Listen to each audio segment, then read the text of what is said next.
ಇಲ್ಲಿ ಒಳ ಬರೀತಾರೆ ತೋರಿಸ್ತೀನಿ. ಇದೇ ಕಾಫಿ ಅಲ್ಲ? ಕಾಫಿ ರೀ ಅದು.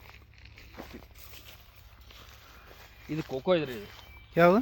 ಇದು ಚಾಕ್ಲೇಟ್ ಗಿಡ ಅಂತಾರೆ, ಕೋಕೋ ಅಂತ ಕರೀತಾರೆ. ಇದು ಕೋಕೋ. ಕೋಕೋ ಇದು ನಮ್ಮ ಟೆಂಪ್ರೇಚರಿಗೆ ಬರಲ್ಲ ಆ್ಯಕ್ಚುಲಿ, ಅದನ್ನ ಎಕ್ಸ್ಪೆರಿಮೆಂಟ್ ಹಾಕಿದ್ದೆ. ಇದು ಗೊಬ್ಬರ ಗಿಡ. ಹಾಂ, ಇದು ಗೊಬ್ಬರ ಗಿಡ. ಇದು ಬೆಳೆದ ಮೇಲೆ ಕಟ್ ಮಾಡೋದು, ಹಿಂಗೆ ಹೋಗಿಬೇಕು, ಇಷ್ಟೇ ಕೆಲಸ. ಇಷ್ಟೇ. ಇದು ಸಾಮಾನ್ಯ ಬೆಳೆ ಅಲ್ಲ. 3 ತಿಂಗಳಿಗೆ ಒಂದು ಗಿಡದಲ್ಲಿ 10 kg ಗೊಬ್ಬರ ಕೊಡುತ್ತೆ. 10 kg 3 ತಿಂಗಳಿಗೆ, ಪ್ರತಿ 3 ತಿಂಗಳಿಗೆ ಕೊಡುತ್ತೆ. ಕಡ್ದು ಹಾಕಂತಾರೆ. ಇದು ಕಡ್ಡಿ ಚುಚ್ಚಿರೋದು ಚಿಗುರ್ತಾ ಇದೆ ನೋಡ್ರಿ. ನೋಡ್ರಿ ಹಿಂಗೆ ಬೆಳೆ, ಈ ಥರ ಬೆಳೆ, ಈ ಥರ ಬೆಳೆ. ಇದು ಸೇಬುಹಣ್ಣಿನ ಗಿಡ, ಇವತ್ತು ನಡೆಸಿದ್ದೀನಿ. ಸೇಬು.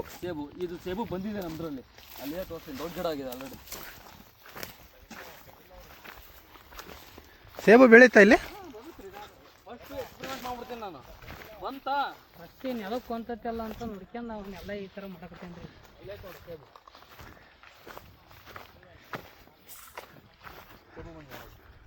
ಹಾಂ. ಇದು ಯಾವುದೋ ಮಾಡೆಲ್ ಅಂತ ಹೇಳಿದ್ರಲ್ಲ ನೀವು? ಸುಭಾಷ್ ಪಾಳೇಕರ್ 36x36 ತೆಂಗಿನ ಮಾದರಿ ಅಂತ ಗೂಗಲಲ್ಲಿ ನೋಡಿದ್ರೆ ಈ ಮಾಡೆಲ್ ಸಿಗುತ್ತೆ ನಿಮಗೆ. ಅಂದರೆ ತನಗೆ ತಾನೇ ಎಕೋಸಿಸ್ಟಮ್ನ ಬಿಲ್ಡ್ ಮಾಡ್ಕೊಂಡು ತನಗೆ ತಾನೇ ಬೆಳಿಬೇಕು ಗಿಡ. ನಾವು ಎಕ್ಸ್ಟ್ರಾ ಆರ್ಡಿನರಿ ಬಂದು ಇಲ್ಲಿ ಏನು ಮಾಡೋ ಅವಶ್ಯಕತೆ ಬೀಳಬಾರ್ದು. ಬರಬೇಕು, ಗೊಬ್ಬರ ಗಿಬ್ಬರ ಇದ್ರೆ ಇಲ್ಲೇ ಮುರಿಬೇಕು, ಹಾಕಬೇಕು. ಇದೇ ತ್ಯಾಜ್ಯನೇ ಸಾಕು, ಬಿದ್ದು ಅದೇ ಗೊಬ್ಬರ ಆಗುತ್ತೆ. ನಮ್ಮ ಕೆಲಸ ಇಲ್ಲಿ ಬಂದ್ಬಿಟ್ಟು ಹಾರ್ವೆಸ್ಟ್ ಮಾಡ್ಕೊಂಡು, ಹಣ್ಣು ಬಿಟ್ಟಿದ್ರೆ ತಗೊಂಡು ಹೋಗ್ಬೇಕು, ಕಾಯಿ ಬಿಟ್ಟಿದ್ರೆ ಮನೆ ತಗೊಂಡು ಹೋಗ್ಬೇಕು. ಇಷ್ಟ ನಮ್ಮ ಕೆಲಸ. ಸರ್ಕಾರಿ ಗೊಬ್ಬರ ಅಂತೂ ಒಟ್ಟೆ ಟಚ್ ಮಾಡಂಗಿಲ್ಲ. ಇವರೇ ಕೇಳ್ರಿ, 2 ವರ್ಷದಿಂದ ಏನು ಹಾಕಿಲ್ಲ, ಏನು ಹಾಕಿಲ್ಲ, ಏನು ಹಾಕೋ ಅವಶ್ಯಕತೆನೂ ಬೀಳಲ್ಲ. 2 ವರ್ಷದಲ್ಲಿ ಅಡಿಕೆ ಗಿಡ ಹಿಂಗೆ ಜೀವಾಮೃತ ಜಾಸ್ತಿ ನೋಡಿ ಅಷ್ಟೇ. ಎಲ್ಲಿ ಭೂಮಿ ತಾಕತ್ತಾಗಿದೆಯೋ ಭಾಳ ಚೆನ್ನಾಗಿ ಬಂದಿದೆ. ಅಡಿಕೆ ಚೆನ್ನಾಗಿ ಬಂದೈತ್ರಿ, ಭಾಳ ಚೆನ್ನಾಗಿ ಬಂದ. ಎಲ್ಲಿ ಭೂಮಿ ವೀಕ್ ಆಗಿದೆಯೋ ಈಗ ತಯಾರಾಗ್ತಾ ಇದೆ ಭೂಮಿ. ಈಗ 2 ವರ್ಷ ತಯಾರಾಗ್ತಾ ಇದೆ. ನೆಕ್ಸ್ಟ್ ವರ್ಷಕ್ಕೆ ಇನ್ನೂ ಇಂಪ್ರೂವ್ಮೆಂಟ್ ಆಗುತ್ತೆ. ಈಗ ಅಡಿಕೆ ಹಾಕಿ ಎಷ್ಟು ವರ್ಷ ಆಯ್ತು? ಎಲ್ಲ 2 ವರ್ಷ ಆಯ್ತು. 2 ವರ್ಷ. ಎಲ್ಲ 2 ವರ್ಷ. ಇನ್ನು ಇದು ಫಲ ಬರ್ಬೇಕಂತೇಳಿ ಇನ್ನೂ ಹೆಚ್ಚು ಕಡಿಮೆ 3 ತಿಂಗಳು, 3 ವರ್ಷ, 4 ವರ್ಷ. 4 ವರ್ಷ ಕಂಪ್ಲೀಟ್ ನಮಗೆ ಪಕ್ಕಾ ಹಾರ್ವೆಸ್ಟ್ ಮಾಡ್ಕೋಬೇಕು ಅಂದ್ರೆ 4 ವರ್ಷ ಬೇಕು. 3 ವರ್ಷಕ್ಕೆ ನಿಮ್ಗೆ ಹೊಂಬಾಳೆ ಸ್ಟಾರ್ಟ್ ಆಗುತ್ತೆ. 4ನೇ ವರ್ಷದಿಂದ ನಿಮಗೆ ನೋಡ್ಕೋಬೋದು. ನೋಡಿ ಅದು ತೋರಿಸಿದ್ನಲ್ಲ ಸೇಬು, ಈ ಥರ ಗೊಬ್ಬರ ಗಿಡ ಹಿಂಗೆ ಬರ್ಬೇಕು. ಇದು ಫಲ ಸೇಬು ಎಷ್ಟು ವರ್ಷಕ್ಕೆ ಬರೋದು? ಈ ಸೇಬು ಈಗ ಫ್ಲವರ್ ಬಿಟ್ಟಿದೆ, ಇಲ್ಲಿ ತೋರಿಸಿದ್ರೆ ಫ್ಲವರ್ ಹೆಂಗೆ ಈ ಸ್ಟಾರ್ಟ್ ಆಗಿದೆ. ಇದು ಚಿಕ್ಕ ಗಿಡ ಅಲ್ಲ, ಆಲ್ರೆಡಿ ಫ್ಲವರ್ ಸ್ಟಾರ್ಟ್ ಆಗಿದೆ ನೋಡ್ರಿ. ಇದು ಈ ನೆಕ್ಸ್ಟ್ ಇಯರಿಗೆ ಇದ್ರಲ್ಲಿ ಕಾಯಿ ಬಿಡುತ್ತೆ. ನೆಕ್ಸ್ಟ್ ಇಯರ್ ಬರುತ್ತೆ ಕಾಯಿ, ಫ್ಲವರ್. ಇದ್ರಲ್ಲಿ ಕಾಯಿ ಬರುತ್ತೆ. ಇವಾಗ ನಾನು ನೀವು ಕಟ್ ಮಾಡಿ ಹಾಕ್ತೀನಿ, ಯಾಕಂದ್ರೆ ಗಿಡ ನಂಗೆ ಸ್ಟ್ರೆಂತ್ ಆಗಿ ಬೆಳಿಬೇಕು ಮೊದಲು. ನೆಕ್ಸ್ಟ್ ಇಯರಿಂದ ನಾನು ಇದರಿಂದ ಬಯಸ್ತೀನಿ ಹಣ್ಣು ಏನೇ ಇದ್ರು ಸಹಿತ.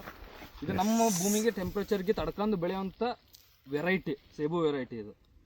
ಹಂಗೆ ಯಾವುದು ನಮ್ಗೆ ಸೂಟ್ ಆಗುತ್ತೋ ಅದನ್ನು ಮಾತ್ರ ತಂದು ಹಾಕ್ತೀನಿ ರೀ ನಾನು. ಬರೀ ಒಂದು ಕಳೆ ಎಲ್ಲ ಹೊಡೆದು ಈ ಥರ ಮಲ್ಚಿಂಗ್, ಈ ಒಣ ತ್ಯಾಜ್ಯ ಅಂತ ಕರೀತಾರಲ್ಲ, ಈ ಥರ ಹಿಂಗೆ ಬೀಳ್ಬೇಕು. ಈ ಸರಿ ಬಿದ್ದಿರೋದು ಇದು ನೋಡಿ, ಎರೆಹುಳುಗಳೆಲ್ಲ ತಿಂದು ಹಿಂಗಾಗಿ ಗೊಬ್ಬರ ನೋಡ್ರಿ ಹಿಂಗಿರ್ಬೇಕು ಮಣ್ಣು. ಹಿಂಗಿದ್ರೆ ನಾವು ಹೊರಗಡೆ ತಂದು ಹಾಕ್ತೀವಲ್ಲ, ಈ ಎರೆಹುಳು ಗೊಬ್ಬರ ಅಂತ ಹೇಳ್ತಾರಲ್ಲ, ಇದೇ ಎರೆಹುಳು ಗೊಬ್ಬರ. ಇದೇ ಎರೆಹುಳು ಗೊಬ್ಬರ. ಇವಾಗ ತಿಂದು ಹೊರಗಡೆ ತಂದು ಹಾಕೋದು ಬೇಡ ನಮಗೆ. ಇಲ್ಲಿ ಎರೆಹುಳ ತಿನ್ನಕ್ಕೆ ನಮಗೆ ಏನು ಬೇಕು ಅದನ್ನು ಕೊಡ್ಬೇಕು ಅದಕ್ಕೆ ನಾವು. ಎರೆಹುಳ ಈಗ ತಿಪ್ಪಿ ಗೊಬ್ಬರ ಹಾಕಿ ಅದಕ್ಕೆಲ್ಲ ಸಗಣಿ ಗೀಗಣಿ ಎಲ್ಲ ಹಾಕ್ತಾರೆ, ಆಮೇಲೆ ತ್ಯಾಜ್ಯಗಳನ್ನೆಲ್ಲ ತಂದು ಹಾಕ್ತಾರೆ. ಅವಾಗ ತಾನೇ ಎರೆಹುಳು ತಿಂದ್ಬಿಟ್ಟು ಅದು ಈ ಥರ ಗೊಬ್ಬರ ಮಾಡೋದು. ನಾವು ಇಲ್ಲೇ ಹಾಕ್ಬೋದಲ್ಲ, ಅಷ್ಟು ಇಲ್ಲೇ ಹಾಕಿದ್ರೆ ಈ ಕಳೆನ ಪ್ರತಿ 3 ತಿಂಗಳು ನಾವು ಹೊಡಿತಾ ಇದ್ರೆ ಇದನ್ನ ತಿನ್ನಕ್ಕೆ ಅದು ಭೂಮಿಯಿಂದ ಒಳಗಡೆಯಿಂದ ಹೊರ ಬರಲೇಬೇಕಿದು. ಪ್ರತಿ ಸರಿನೂ ಎರೆಹುಳ ಬಂದಾಗ ಸುಮ್ಮನೆ ಬರಲ್ಲ. ಒಂದು ತೂತಲ್ಲಿ ಬಂತು ಅಂದ್ರೆ ಅದೇ ತೂತಲ್ಲಿ ವಾಪಸ್ ಹೋಗಲ್ಲ, ಇನ್ನೊಂದು ತೂತಲ್ಲಿ ಹೋಗುತ್ತೆ. ಪ್ರತಿದಿನ ಈ ಆಕ್ಟಿವಿಟಿ ನಡೀತಾ ವರ್ಷದಿಂದ ವರ್ಷಕ್ಕೆ ಭೂಮಿ ಈ ತರ ಕನ್ವರ್ಟ್ ಆಗುತ್ತೆ. ಹೊಲ ಹೆಂಗಿರ್ಬೇಕು ಅಂದ್ರೆ ಎಷ್ಟು ಸ್ಮೂತ್ ಇರ್ಬೇಕು ಅಂದ್ರೆ ಕಳೆ ಹಿಂಗೆ ಕಿತ್ತು ಬರ್ಬೇಕು. ಇಷ್ಟೇ ಇಷ್ಟ ಅಂದ್ರೆ ಬರೋದು ನೋಡ್ರಿ. ಏನು ಇದರಲ್ಲಿ ಏನು ಎಫರ್ಟ್ ಏನಾಗ್ತಿದೆ ನೋಡ್ರಿ, ಹಿಂಗೆ ಬರ್ಬೇಕು. ನೋಡಿ ಕಾಂಗ್ರೆಸ್ ಬಂದಿದೆ, ಹಿಂಗೆ ಕಿತ್ತರಂಗ ಬರ್ಬೇಕು. ಇದು ಎಫರ್ಟ್ಲೆಸ್ ಮಾಡೋ ಅಂತ ಕೆಲಸ ಇದು ಮಾಡಬೇಕು. ನೀವು ಕೆಮಿಕಲ್ ಹಾಕಿರೋ ಗೊಬ್ಬರದಲ್ಲಿ ಕಾಂಗ್ರೆಸ್ ಹಿಂಗೆ ಹೋಗಿ ಕೇಳ್ರಿ, ಗೊತ್ತಾಗತ್ತೆ ನಿಮಗೆ. ಬರಲ್ಲ ಅದು ಸಾಧ್ಯನೇ ಇಲ್ಲ. ಅದು ಹಂಗಿರುತ್ತೆ. ಭೂಮಿ ಎಷ್ಟು ಮೃದು ಆಗುತ್ತೋ ಗಿಡಗಳು ಸಹಿತ ಅಷ್ಟೇ ಚೆನ್ನಾಗಿ ಬರ್ತವೆ. ಯಾವುದೇ ಗಿಡ ಆದ್ರೂ ಸಹಿತ ಬೇರು ಬಿಡ್ಕೋಬೇಕು. ಅವು ಯಾವಾಗ ನಾವು ಬೇರನ್ನ ಡಿಸ್ಟರ್ಬ್ ಮಾಡ್ತೀವಿ, ಪದೇ ಉಳುಮೆ ಮಾಡೋದು, ಹೊಲ ಹೊಡ್ಸೋದು, ಕಟ್ ಮಾಡ್ತೀವಿ, ಅವು ಬೇರು ಇಲ್ಲಿಂದ ಇದ್ರ ಬೇರು, ಈ ಗಿಡದ ಬೇರು ಇಲ್ಲಿಂದ ಇಲ್ಲಿವರೆಗೂ ಬಂದಿದೆ. ಯಾವುದೇ ಗಿಡದ ಎಲೆ ಎಲ್ಲಿಷ್ಟು ಅಗಲ ಇರುತ್ತೋ ಅಲ್ಲಿ ತನಕ ಇರುತ್ತೆ ಬೇರು. ಈಗ ಇಲ್ಲಿದೆ ಬೇರು. ಟ್ಯಾಕ್ರಿ ಹೊಡೆದ್ಬಿಟ್ಟೆ ಅಂದ್ರೆ ಇಲ್ಲಿವರೆಗೂ ಇದೆ. ಇದು ಇದಕ್ಕಿಂತ ಜಾಸ್ತಿ ಇಲ್ಲ, ಕಡಿಮೆನೂ ಇಲ್ಲ, ಇಲ್ಲಿ ಇದೆ. ಇದು ಬ್ಯಾಲೆನ್ಸ್. ಅದು ಬ್ಯಾಲೆನ್ಸ್ ಇಷ್ಟೇ ಇರುತ್ತೆ. ಈ ಗಿಡ ದೊಡ್ಡದಾಗಿ ಇಲ್ಲಿ ಬಂತು ಗರಿ ಅಂದ್ರೆ ಇಲ್ಲಿ ಬಂದಿರೋದು ಬೇರು. ಹೌದಲ್ಲ? ನೀವು ನೀರು ಅಲ್ಲಿ ಕೊಡೋ ಅವಶ್ಯಕತೆ ಇಲ್ಲ. ನೆಕ್ಸ್ಟ್ ಇಯರ್ಗೆ ಆ ಡ್ರಿಪ್ ತೆಗಿತೀನಿ ನಾನು. ಇಲ್ಲಿ ಮಾತ್ರ ಕೊಡ್ತೀನಿ ನೀರು. ಯಾಕಂದ್ರೆ ಎಲ್ಲಾ ಗಿಡದ ಬೇರು ಇಲ್ಲೇ ಇರ್ತಾವೆ, ಈ ಲೈನ್ ಅಲ್ಲೇ ಇರುತ್ತೆ. ಯಾಕಂದ್ರೆ ಕಾಫಿ ಗಿಡ ನೆಕ್ಸ್ಟ್ ಇಯರ್ಗೆ ಬೇರು ಇಲ್ಲಿ ತಕ ಬರುತ್ತೆ. ಕಾಫಿ ಗಿಡ ಹಳ್ಕೊಳ್ಳುತ್ತೆ, ಈಗ ಅದು ಬೇರು ಇಲ್ಲಿ ಬರುತ್ತೆ. ಸೊ ನಾನು ಈ ಡ್ರಿಪ್ ಲೈನ್ ಅವಶ್ಯಕತೆ ತೆಗೆದು ಬಿಡ್ತೀನಿ, ತೆಗೆದು ಈ ಲೈನೇ ಹಾಕ್ತೀನಿ ನಾನು. ಸೊ ನಾವು ಹೆಂಗೆ ಬಳಸ್ಬೇಕು ಅಂದರೆ ಅದಕ್ಕೆ ರೆಡಿ ಫುಡ್ ತಂದು ಕೊಡೋದಲ್ಲ, ನೀರು ಇಲ್ಲಿದೆ ಹೋಗಿ ತಗೋ ಬಳಸ್ಬೇಕು. ಇದನ್ನ ನಾವು ಮಾಡಿದರೆ ಪಕ್ಕ ಸಕ್ಸಸ್ ಆಗ್ತದೆ. ಈ ತೆಂಗಿನ ಗಿಡ ಅಲ್ಲಿ ಬಂತ ನೋಡ್ರಿ, ಅದು 2 ವರ್ಷ ತೆಂಗಿನ ಗಿಡ ಹೆಂಗೈತೆ ನೋಡ್ರಿ. ಇದು 2 ವರ್ಷ ನಮ್ಮ ಊರಲ್ಲಿ ಎಲ್ಲಾರ ಹೋಗಿ ಕೇಳ್ಕೊಂಬರ್ರಿ, ಇದು 2 ವರ್ಷಕ್ಕೆ ಹಿಂಗೆ ಬರುತ್ತಂತ. ಅವರೇ ಶಾಕ್ ಆಗ್ಯಾರ ಕೇಳ್ರಿ. ಬೇಕಾದ್ರೆ 2 ವರ್ಷಕ್ಕೆ ಹೆಂಗೆ ಮಾಡ್ತಿದ್ದ ಸರ್. ಇದು ನೀವು ಓದಿರೋದಾ ಅಥವಾ ನೀವು ಹೆಂಗೆ ಓದಿರೋದಂದ್ರೆ ಬುಕ್ಸಿಂದನೂ ಕೆಲವೊಂದು ನಾಲೆಡ್ಜ್ ಬಂದಿದೆ. ಹಾಗೆ ಅಲ್ಲಿ ಕೆಲವು ತೋಟಗಳನ್ನ ವಿಸಿಟ್ ಮಾಡ್ತಾ ನಮ್ಮ ತಿಳ್ಕೊಂತ ಅದು ನಾಲೆಡ್ಜ್ ಬಂದಿದೆ. ಆಲ್ಮೋಸ್ಟ್ ನಾನು ಓದಿರೋದೇ ಬುಕ್ಸಿಂದನೇ ನಂಗೆ ಬಂದಿರೋ ನಾಲೆಡ್ಜ್ ಅದು. ಈ ಮಾಡೆಲ್ ನಂಗೆ ಸಿಗೋಕ್ಕೆ ಕಾರಣನೇ ಸುಭಾಷ್ ಪಾಳೇಕರ್ ಅಂತ ಕಂಡುಹಿಡಿದವ್ರು ಇದನ್ನ. ಅವ್ರ ಬುಕ್ ಓದಿದ ಮೇಲೆ ನಾನು ಇನ್ಸ್ಪೈರ್ ಆಗಿಬಿಟ್ಟು ನಾನು ಈ ಮಾಡೆಲ್ ನನ್ನ ಊರಲ್ಲಿ ಮಾಡಲೇಬೇಕು, ಎನಿ ಕಂಡೀಷನ್ ನಾನು ಮಾಡೇ ತೀರ್ತೀನಿ ಅಂತ ಹೇಳ್ಬಿಟ್ಟು ಚಾಲೆಂಜ್ ತಂದು ಮಾಡ್ತಾ ಇರೋದು. ಈಗ ಹಾವೇರಿ ಡಿಸ್ಟಿಕಲ್ಲಿ ಇದು ಒಂದೇ ಅಂತ ಮಾಡಿಲ್ಲ. ಹಾವೇರಿ ಎಲ್ಲ ನೀವು ಇಡೀ ಶಿವಮೊಗ್ಗ, ದಾವಣಗೆರೆ ಎಲ್ಲಿ ಹೋದ್ರೂ ಸಿಗಲ್ಲ. ಇದು ಈ ಮಾಡೆಲ್ ಮಾಡಿರೋದು ಮೈಸೂರು, ಮಂಡ್ಯ 2 ಡಿಸ್ಟ್ರಿಕ್ಟ್ ಅಲ್ಲಿದಾವ. ಅಲ್ಲಿದೆ ಸಾಕಷ್ಟು, ಅಲ್ಲಿದೆ ಸಾಕಷ್ಟಿದೆ. 22 ವರ್ಷದ ತೋಟ ನೋಡ್ಕೊಂಡ್ಬಂದಿನಿ ನಾನು. ಅಪ್ಪಾಜಿಗೆ ನಿನ್ನೆ ನೈಟ್ ಅದನ್ನು ಸಕ್ಸಸ್ ಆಗಿದಾವ. ಅದು ಸಕ್ಸಸ್ಫುಲ್ ತೋಟ ನಿಮ್ಗೆ ತೋರಿಸ್ತೀನಿ. ಅಂದೇ ಯೂಟ್ಯೂಬ್ ಚಾನಲ್ ಇದೆ ಆ್ಯಕ್ಚುಲಿ. ನಾನು ಆ ತೋಟಕ್ಕೆ ಹೋಗಿ ವಿಡಿಯೋ ಮಾಡ್ಕೊಂಡೆಲ್ಲ ಬಂದಿದ್ದೀನಿ. ಹೌದಾ? ಇದು ಬರೀ ಈ ಥರ ಮಾಡೋದು ಅಷ್ಟೇ ಅಲ್ಲ, ಇದರಿಂದ ನಮಗೆ ಇನ್ಕಮ್ ಹೆಂಗೆ ಬರುತ್ತೆ ಅಂತ ಹೇಳ್ತೀನಿ ಕೇಳ್ರಿ. ತೆಂಗಿನ ಗಿಡ ಒಂದು ತೆಂಗು ಮಿನಿಮಮ್ 100 ಕಾಯಿ ಕೊಡುತ್ತೆ. 200-300 ಕೊಡ್ತಾವಿಲ್ಲ ಅಂತ ಹೇಳಲ್ಲ, ಮಿನಿಮಮ್ ಹೇಳ್ತಾ ಇದ್ದೀನಿ. 100 ಕಾಯಿ ಅಂತ ಈಸಿ ಕೊಡುತ್ತೆ ಇದು. ಬರೋಬರಿ 20 ರೂಪಾಯಿ ರೇಟು ಇವತ್ತಿನ ಮಾರ್ಕೆಟ್ ರೇಟು. 100 ಕಾಯಿಂದ 2,000 ರೂಪಾಯಿ ಸಿಕ್ತು. ಅಡಿಕೆ, ಒಂದು ಅಡಿಕೆ ಗಿಡ ಮಿನಿಮಮ್ 5ರಿಂದ 6 kg ಹಸಿ ಅಡಿಕೆ ಸಿಗುತ್ತೆ. ಹಸಿ ಅಡಿಕೆ ಇವತ್ತಿನ ಮಾರ್ಕೆಟ್ ರೇಟ್ 60 ರೂಪಾಯಿ ಹಸಿ ಅಡಿಕೆ ಇರೋದು. ಸೊ ಇದು ಸಹಿತ 6-5 3,000 ರೂಪಾಯಿ ಒಂದು ಗಿಡದಿಂದ ಈಸಿ ಎಕ್ಸ್ಪೋರ್ಟ್ ಮಾಡ್ಬೋದು ಅಡಿಕೆಯಿಂದ. ನೆಕ್ಸ್ಟ್ ಬಾಳೆ 3,000, 2,000, 5,000 ಬಾಳೆ ಒಂದು ಗಿಡ ಮಿನಿಮಮ್ 200 ರೂಪಾಯಿ ಕೊಡುತ್ತೆ. ಬಾಳೆಗೊನೆ, ಒಂದು ಬಾಳೆಗೊನೆ ಹಾಕೊಳ್ರಿ ನೀವು. ಈಗ 20 ರೂಪಾಯಿಗೆ 1 kg ಇರೋದು, ಮಿನಿಮಮ್ 20 ರೂಪಾಯಿ 1 kg ತೊಗೊಂಡು ಹೋಗ್ತಾರೆ ಬಾಳೆ. ಈಗ ನಮ್ಗೆ 200 ರೂಪಾಯಿ ಅಂತಂದರೆ 20 ಒಂದು ಎಷ್ಟು ಅದು ಹೆಚ್ಚು ಕಡಿಮೆ ಒಂದು 10 kg, 10 × 20 ರೂಪಾಯಿ ಹಾಕಿದರೆ ನಮಗೆ ಆರಾಮಾಗಿ 200 ಬರುತ್ತೆ. ಜಾಸ್ತಿ ರೇಟ್ ಸಿಕ್ತು ಅಂದರೆ ಜಾಸ್ತಿನೇ ಬರುತ್ತೆ. 40 ರೂಪಾಯಿ kg ಕೊಟ್ಟಿದ್ದಾರೆ. ಇಲ್ಲ ಅಂತ ನಾನು ಮಿನಿಮಮ್ ಹೇಳ್ತೀನಿ. ಮಿನಿಮಮ್ 200 ರೂಪಾಯಿ ಅಂತ ಬಾಳೆ ಗಿಡ ಕೊಡುತ್ತೆ. ಕಾಫಿ, ಒಂದು ಕಾಫಿ ಗಿಡ ಮಿನಿಮಮ್ 3ರಿಂದ 4 kg ಕಾಫಿ ಬಿಡುತ್ತೆ 2 ವರ್ಷ ಕಂಪ್ಲೀಟ್ ಆದಮೇಲೆ. 2 ವರ್ಷ ಇದಕ್ಕೆ ಬೆಳೆಸ್ಬೇಕು, 3ನೇ ವರ್ಷದಿಂದ ಇದು ಇನ್ಕಮ್ ಸ್ಟಾರ್ಟ್. ಒಂದು ಕಾಫಿ ಗಿಡ 2ರಿಂದ 3 kg ಕಾಫಿ ಕೊಡುತ್ತೆ. ಒಂದು ಕಾಫಿ, 1 ಕ್ವಿಂಟಲ್ ಕಾಫಿ ರೇಟ್ ಇವತ್ತಿನ ಮಾರ್ಕೆಟ್ ರೇಟು 1 ಕ್ವಿಂಟಲ್ಗೆ 36,000 ರೂಪಾಯಿ ಇದೆ. 36,000 ಇವತ್ತಿನ ಮಾರ್ಕೆಟ್ ರೇಟು.